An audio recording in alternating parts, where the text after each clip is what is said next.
Okay, so good morning everyone again. I am this morning going to continue what I believe and what I think we're all very aware has been God speaking to us as a church about prayer. We've obviously done the prayer course, which has been very instrumental, but again the reason we did that is because there was an awareness that God was speaking to us along that line in terms of private prayer, corporate prayer, or whatever you want to call it, sort of all-together family prayer. So I'm going to carry on speaking to us about prayer. Matt was exceptional last week. I thought I actually re-watched Matt's sermon yesterday, and it was very good. It was eloquent as ever from Matthew. It was poetic. It was all the things that Matt does very well. And this morning, if Matt was sort of the Apostle Paul in his delivery of talking about prayer last week, please allow me to be James to his Paul, and just apply really sledgehammer blows of one message this morning.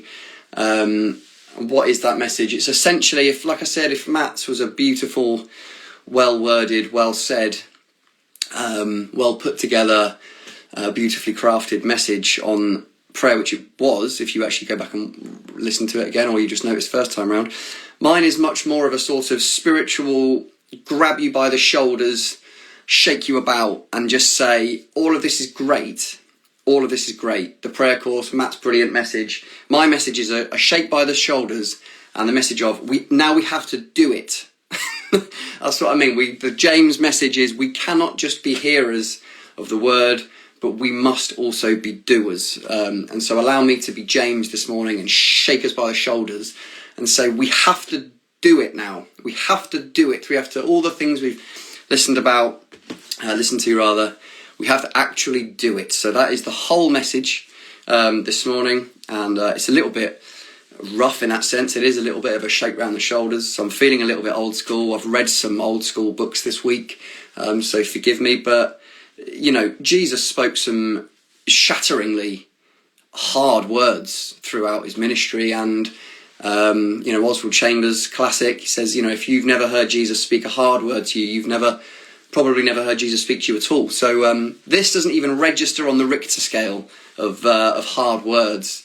It really doesn't. But it just doesn't. But it's in that sort of line of just, guys, we can talk till we're blue in the face about all this stuff, but we have to actually pray. We have to do it. So let me just read. This is what sort of caught my attention. This is from Matthew's Gospel, chapter 6, and we know it well. And it's when Jesus says, when you pray, go away by yourself, shut the door behind you, and pray to your Father in private. And then your Father, who sees everything, will reward you.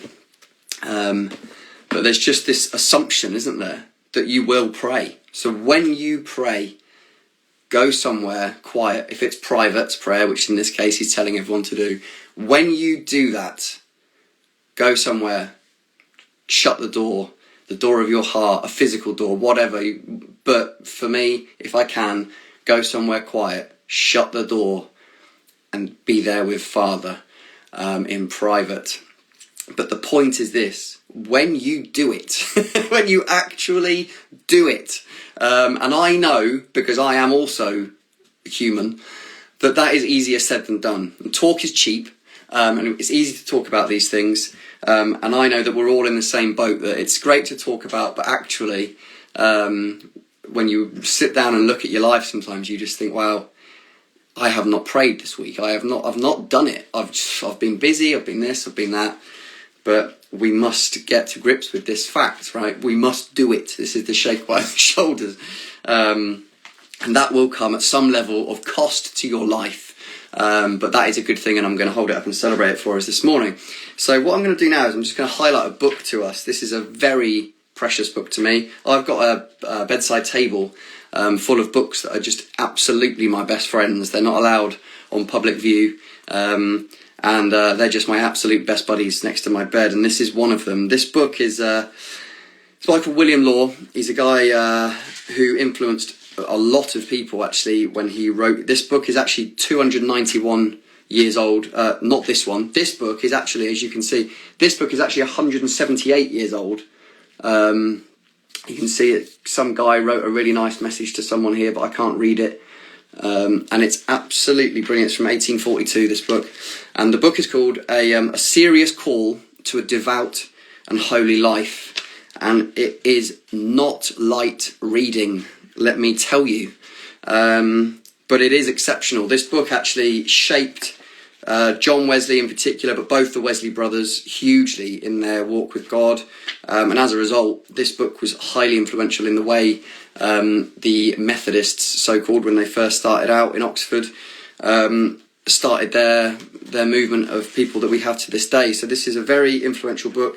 You'll often hear it, people just refer to it as a serious call. That's what they're talking about, a serious call to a devout and holy life. It's very, very old school. Obviously, it is old. It was written 291 years ago in 1729. But William Law was a great guy.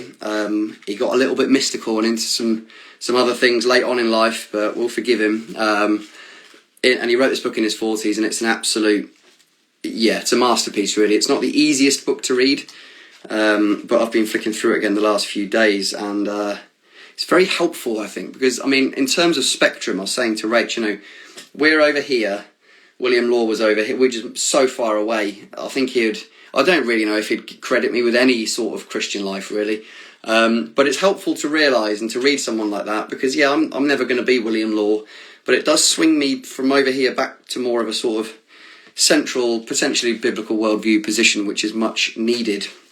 And let me just read some little bits to us from here. I'm going to skip the first bit, or we're going to be too long.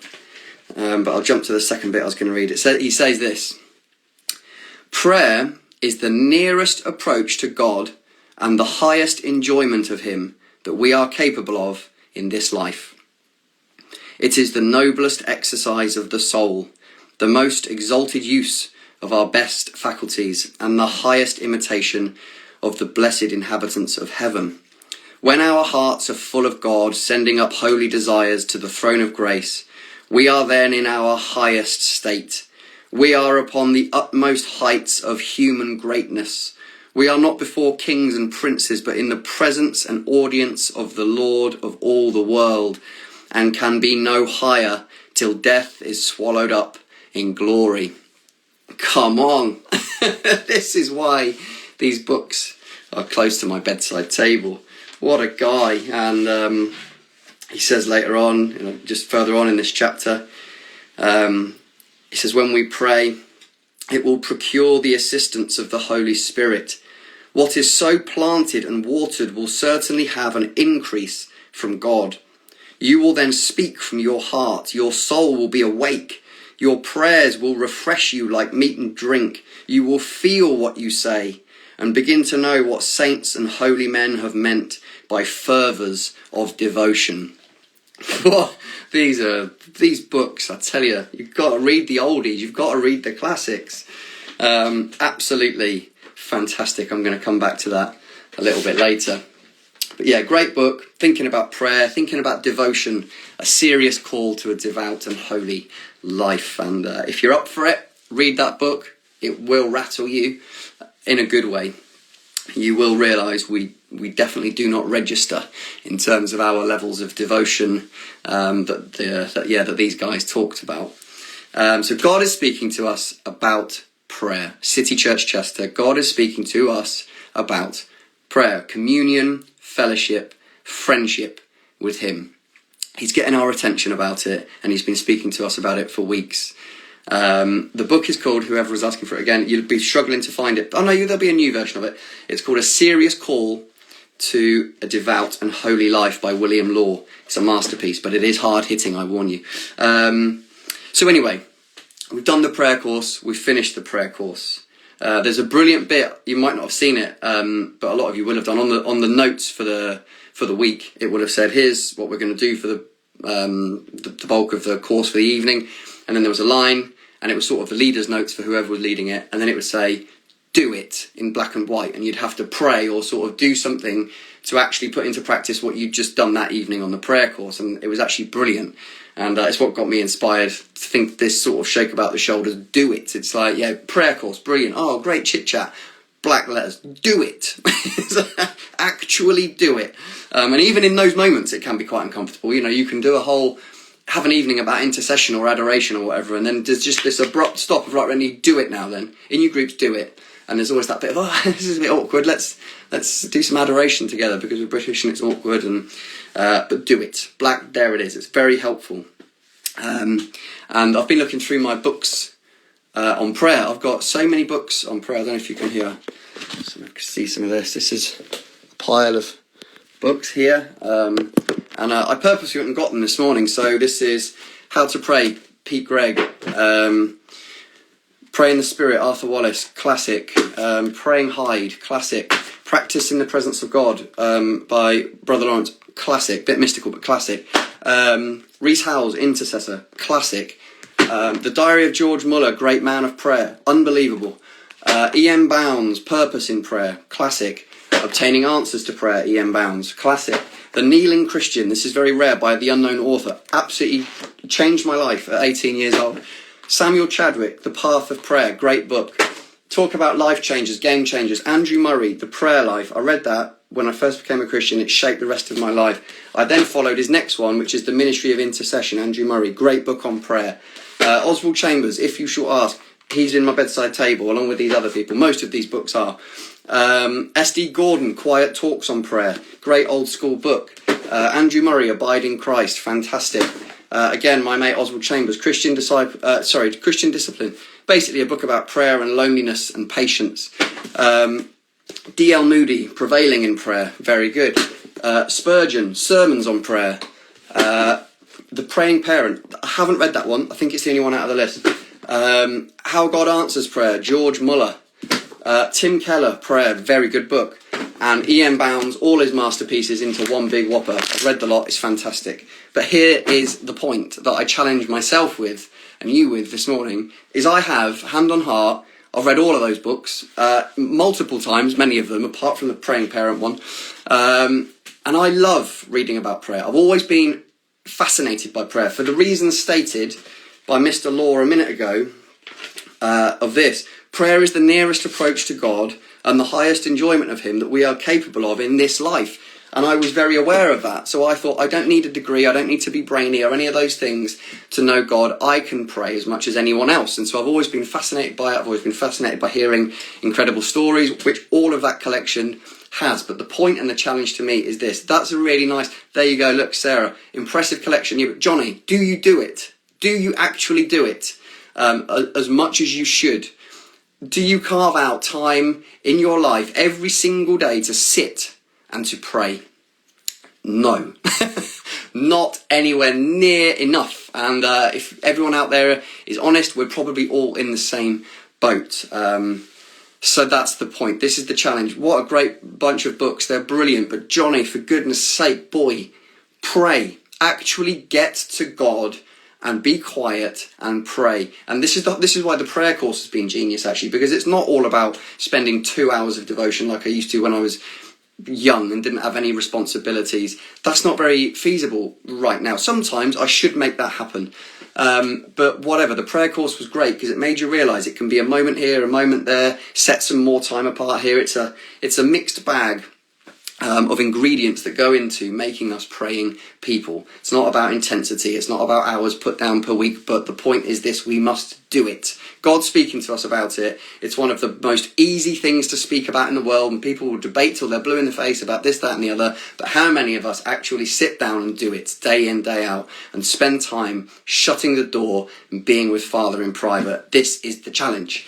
I am being a James this morning to Matt's Apostle Paul last week. So we have to do it.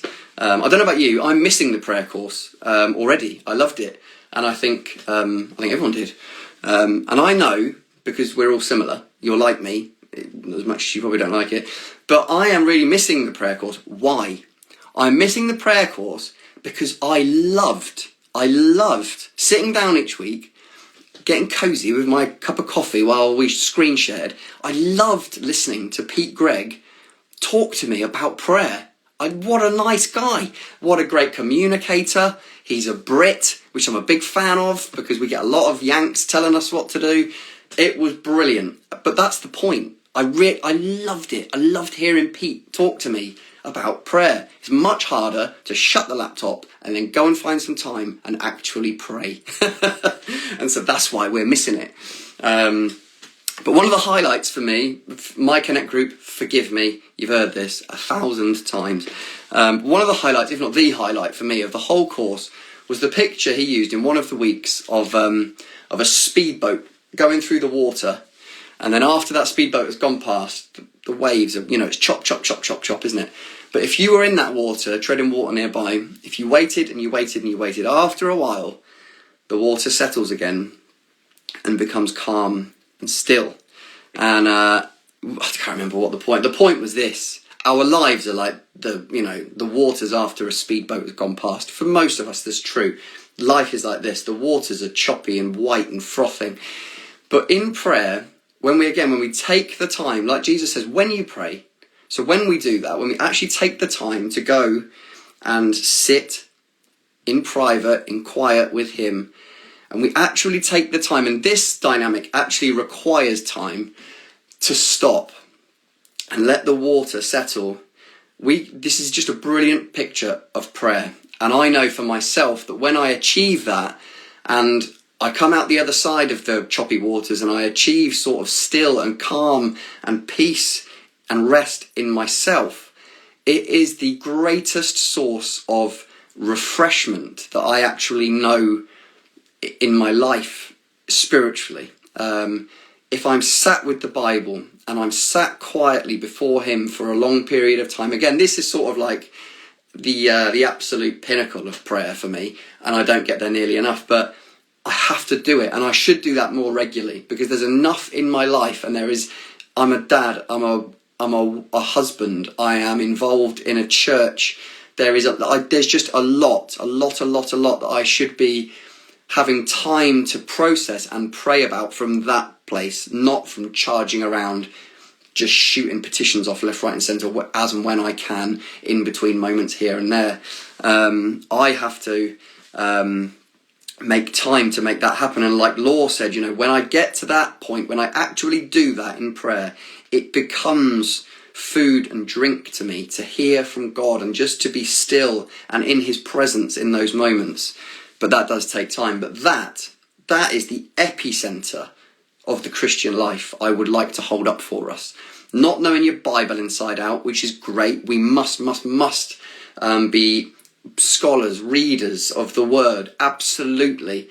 But if you took that dynamic away from me, I don't know what I would have left. Sitting, knowing him, be it in the van, be it at home in my nice chair, wherever it is, being out for a nice walk, knowing that, getting beyond all the thoughts and the bills and the school this and the church that and the problem here and the relationship issue over there, beyond all of that is my still quiet relationship with him.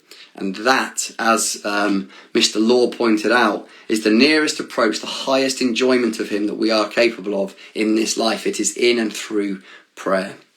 It's not through busyness and charging around like a maniac. That is, again, this is what Matt was talking about. That's my apologetics of the heart. That's what no one can touch, because I can say, yeah, I don't know how to respond to that clever argument, but this, you can't touch that, because I know that God has spoken to me about this, and I know God has changed my life from the inside out so completely. You could never tell me that he hasn't, because I know who I was. I once was lost, but now I'm found. And this is the apologetics of the heart that Matt was talking about. But this is it, right? This is it. I'm going to popularise some unpopular scripture here that just seems to have dropped off the map. But all of this requires self-denial.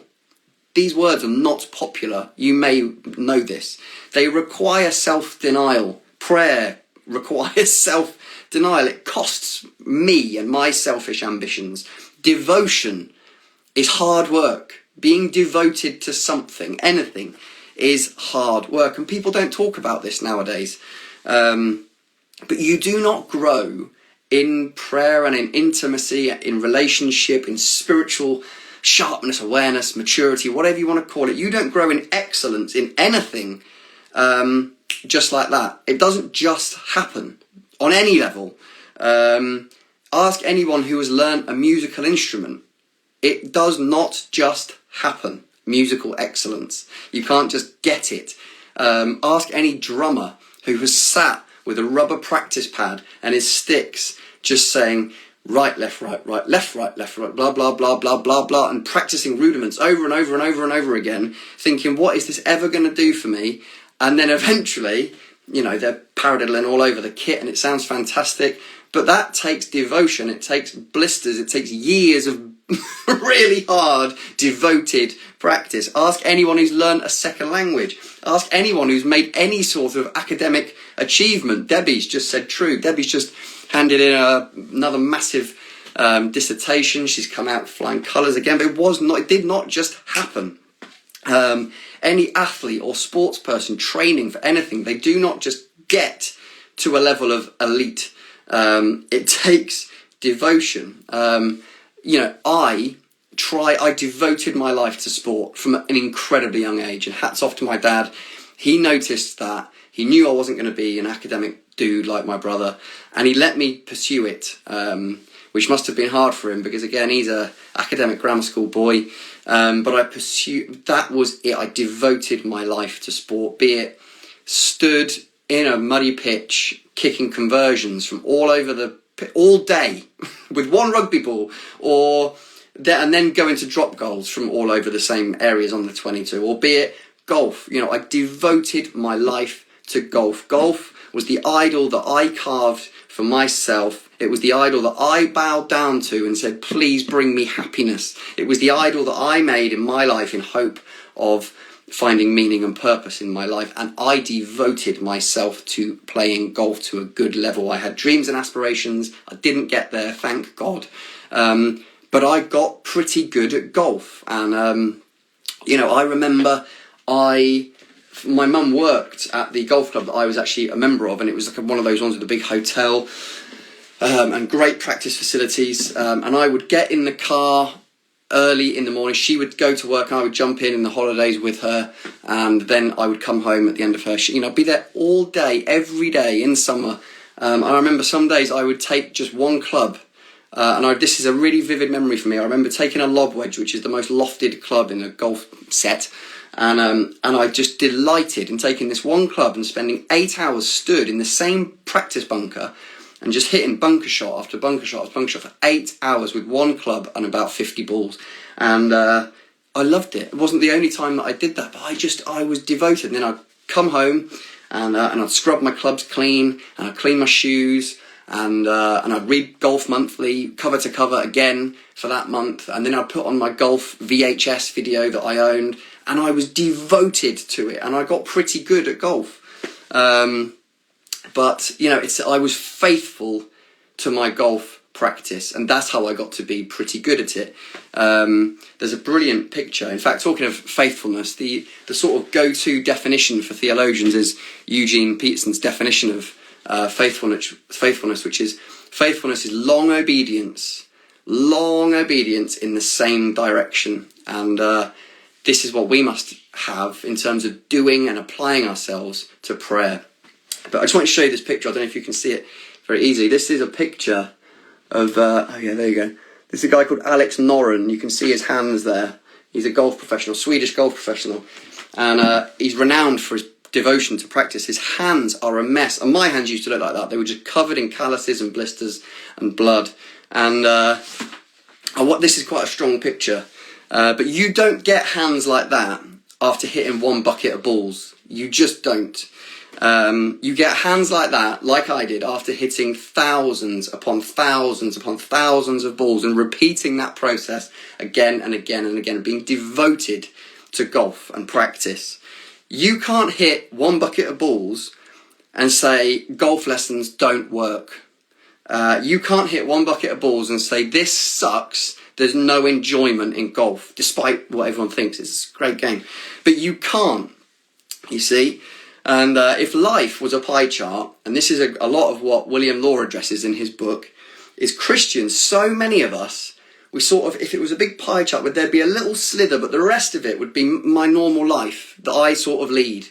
And then every now and then, there'd be a little bit of prayer, where we actually stop and pray something. And even then, I think it is quite rare to find that just every single day there is this repetition of, when you pray, go into the room, shut the door and be with Father. But I think there are times when people throw something out or pray something, but in general their whole life is disconnected from that moment, and then they turn around and say, prayer doesn't work, God doesn't answer prayer, God didn't speak to me, he doesn't speak through prayer, I'm no different, God hasn't changed me. And to be honest with you, I don't know how we have the cheek to say it, the front to say it, when we live all our life like this, and then completely disconnected and separate from that, we then jump into prayer, which has no relation to our normal life or how we conduct ourselves, and we dabble in it for a bucket of balls, essentially, and we say, it doesn't work, none of this works, God didn't speak to me, it was useless, I'm no different, I'm just going to carry on as I was. Now hear me, please hear me. I am not saying that it's hard work that God responds to, but I am saying we need to work hard to make sure we get to the point where we are before him praying, and then we exercise faith in prayer, and that's what God responds to. He responds to faith, not my hard work, but it requires my hard work to get to the place where I can speak to God and ask for things in faith. That is the point. I hope you're hearing me. If prayer had a picture, if prayer looked like something, day in, day out, devotional prayer, it looks like Alex Noren's hands. It is not easy, and anyone who has tried to pray in certain ways or certain times, or read or do this or do that, day in, day out, 365 days a year, they know that's a fair comment. It is not my hard work and my callous hands that God says, that's impressive, I'll answer your prayer. He answers prayer dependent on how we pray in faith. That's what appeals to him. That's what arrests his attention, is our faith in him. But it requires a level of devotion similar to Alex Noren's hands to make sure somehow every single day of my life I find time to get before him and shut the door and be alone with him and actually do it. So I hope you're hearing me. And I know this isn't a popular way to communicate. It's a bit gruff. It does sort of grab you by the shoulders a bit, but I'm all right with it. I am all right with it, because like I said, this doesn't register as hard hitting. Believe me, it really doesn't. And if everyone went away today and someone said, oh, what did the speaker preach about this morning? And you said, well, he basically said that God's speaking to us about prayer, and that I'm going to have to make changes in my life practically to make sure I pray, and I'm a bit put out by it. I'm all right with it. I'm all right with it before God himself, because it's okay. James is right. We can't just listen. We have to do it. And you don't just wake up and find time to pray. It's not there for most of us. It is for some, but very few. You can call it what you want. The prayer course is very clever, wasn't it? It talked about life rhythms. That's the new thing that people talk about, is our life rhythms, disciplines, whatever you want to call it. I'm okay with it.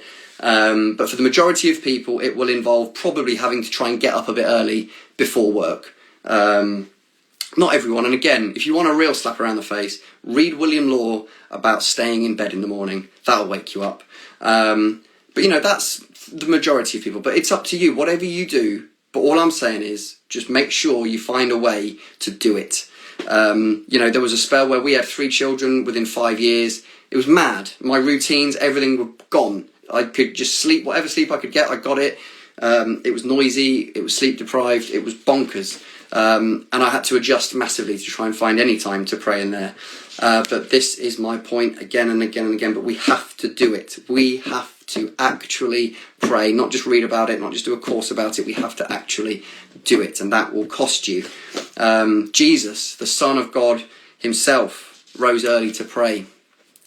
He prayed often all through the night, and we must remember Jesus' bed was no less cosy or warm and appealing than mine or yours.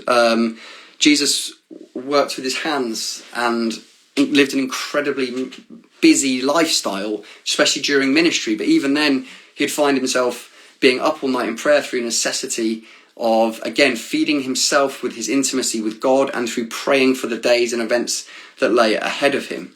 There is nothing romantic about daily devotional prayer. There's lots of romance about, I can read about prayer, it's great, sounds lovely. Pete Gregg, I could listen to him all day, but tomorrow morning I'm going to set my alarm, because that's probably the best chance I've got tomorrow of being able to actually pray, and I won't want to get out of bed. I will not. It's cold, it's dark, it'll probably be raining, but it will require some self-effort. Let me read this to us again. We popularise these unpopular things that we don't often hear about. Matthew 16, Jesus says, and listen to this is the very basis and foundation of our discipleship and our being a Christian. Jesus says, if any of you wants to be my follower, you must deny yourself. You must turn from your selfish ways. You must turn away from and deny from all the things that just you want, not my will, but yours be done. Lord, if any of you wants to be my follower, you must deny yourself, take up your cross and follow me. And again, this is the genius of all of this, is that prayer, it requires effort. It requires self-denial.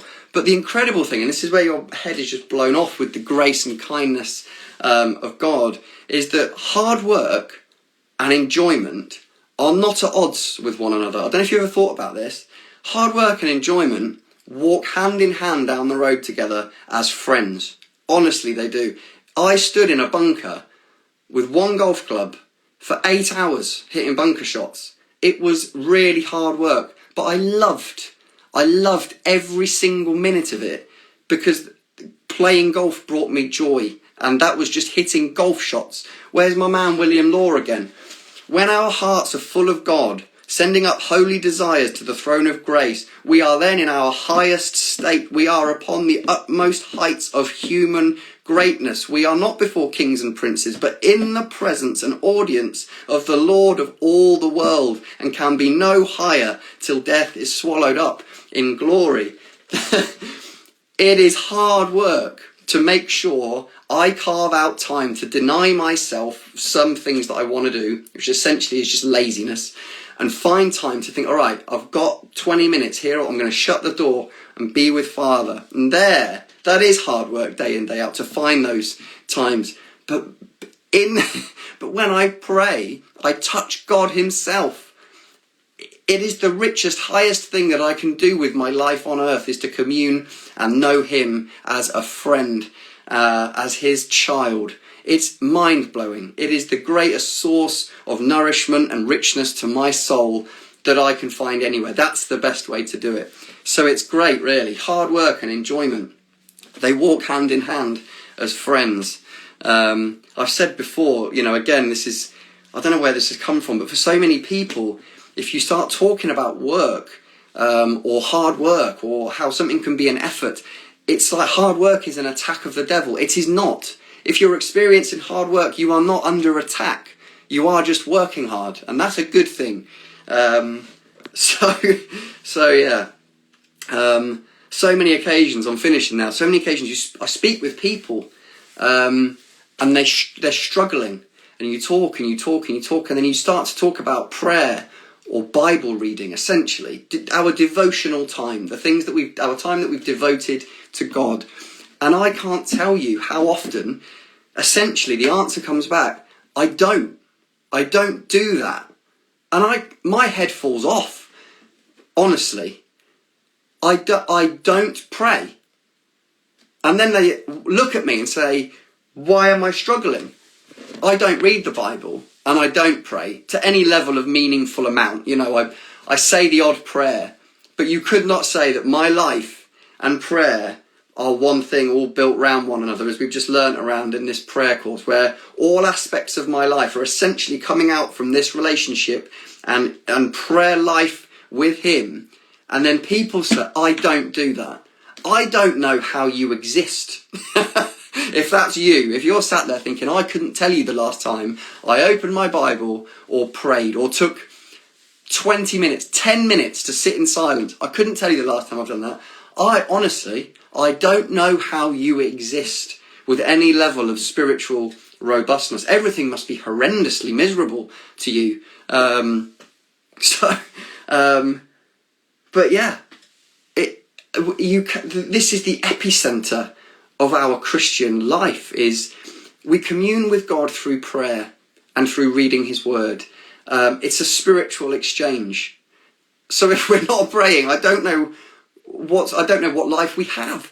And I'll be honest, I long, when I sit down, if I find a good chunk of time and I sit and it's early and I've got a lovely black coffee on the go, everything in me think, this is medicine to my soul, and I just sit and I'm quiet with Him. And then I find myself longing for it throughout the day again as things get busy and the cares of the world start trying to choke me to death, and I just think I must find quiet. I must again get back to that place. I must actually do it. It's no wonder I struggle when I don't. The virus, we were talking about this a little bit last night on the MLG conference. The virus, I'll tell you, shone a light on the Western church. This has been talked about at length, no doubt. But it's been very helpful for us, and I think it's as a result that we're sat here now thinking about and talking about prayer. The virus has shone a light on the Western church, and it is embarrassing in many ways, but it's shone a light to say to us, the New Testament Church of God is not, and forgive me for being flippant, but I'm doing it for a reason. It is not, the New Testament Church of God is not all about guys wearing floppy beanie hats and scoop neck t-shirts, stood on a stage, surrounded by people in some high-level production, week in, week out, as a Sunday morning glitz and glamour production. That, sure, there's a place. I want our music to be great and contemporary, and I want people to look like normal guys, and fantastic, I love it. But we somehow got really lost along the way, and Christianity and our spiritual life became about that moment and that sort of stuff, and we spend our lives looking at that sort of stuff. And actually, when you think about it, it is madness. What we should be devoted to as a church, as the true New Testament Church of God, is we should be devoted to the Word and to prayer, privately and together as church family. And those things shouldn't scare us. The prayer meeting that we have on Zoom should not scare us. Corporate prayer, call it whatever you want. Church family prayer time, where we all gather together around Him. And then private time, where we go and we shut the door and we're with Him in private. This is the core of the church. And you see it as you read the Bible and you read through history. We really got lost along the way. It's not I don't miss the glitz and glamour and the Sunday morning, I miss it. But it is not the centre of the church. The centre, the core of the church is God's children gathering around Him and praying for His will to be done, His kingdom come on earth as it is in heaven. And us receiving from Him and hearing from Him and showering Him in praise and adoration and worship. And the virus has been very helpful for us to realise that. If your Christian life so far, honestly, up to this point, it just does not really have any level of prayer built into it, hear me this morning. You have to change your life. You have to. Because you cannot live your life as a Christian without prayer, without communing and receiving from God. You will not survive. It's not glorifying to God. We must pray. So if up to this point you're saying, yeah, really, I sort of throw out the odd prayer here and there, but essentially your hands look pristine, we need to get to the Alex Noren level of hands, of prayer hands, and find ways, and it does require denying yourself. Honestly, and this won't come as a surprise to anyone, the prayer meeting is not the highlight of my week. It's not. And most weeks I get in after a busy day, at the moment, often cold and wet and muddy, and I eat my dinner, and I'd love nothing more than to just kick back and watch the current thing that I'm watching on Netflix, which I'm really enjoying. And sometimes I will do that because I'm exhausted, and Pete made this point, chatting to him earlier this week. There's no big, heavy, full-on pressure for everyone to be at everything. And sometimes I will just have to relax because I'm shattered. But, I do have to... Watching Netflix is great, or whatever, and sitting in a chair not thinking. But I have to deny that side of myself and go to things and join with other brothers and sisters and gather round as church family prayer time together and pray for God's will to be done in Chester, and to pray for all the endless problems that are going on, and pray for this, that and the other. I have to, and that does require hard work, and I'm urging all of us, we should be at those times. We should, not religiously or like as a fanatic or that it earns you brownie points, but because we've devoted our life to him, and we live our lives for his glory and his purposes, not mine. And so therefore it will require me to deny myself of just selfish pleasures and to pray together as church family, and then other times to turn something off or set an alarm clock and to find time to be with him privately in prayer. But I have to do it. I have to do it. The worst crime we could commit as a church is to get to the end of this prayer course. Great chat, thanks Pete, learnt loads, and no one actually put any of it into practice. And this whole message this morning has been one big foghorn just blaring, saying, let's not make that mistake. Let's please make actual changes to our lives, to make sure we build in times to pray, and we build in times to pray together as church family. Please. That's my challenge to myself anyway. It's what I'm going through. Well, Les Wheeldon, I'm finishing now. Les Wheeldon made a comment I've heard this week saying, we must during this time dig deeper wells in prayer. And so that's the challenge for all of us. We must actually do it. So, amen guys, it's late. I hope that's stirred us to some degree or another, and honestly, no one will come back and say, Jonny, I've done it, I prayed, I've been praying, it was a waste of my time, it did not work. So anyway, get yourself some nice old books and read them by all means, and get the shock of your life, and feel ashamed of your pitiful levels of devotion. But more than that, I've read all the books, do it. We must find time to pray. We must. It's how God builds his church here on the earth and extends his kingdom. So, excellent. Guys, I'll finish because it's late, and we will go to Zoom, and we'll have a great time praising and worshipping our Lord and Saviour. So I'll see you in a minute.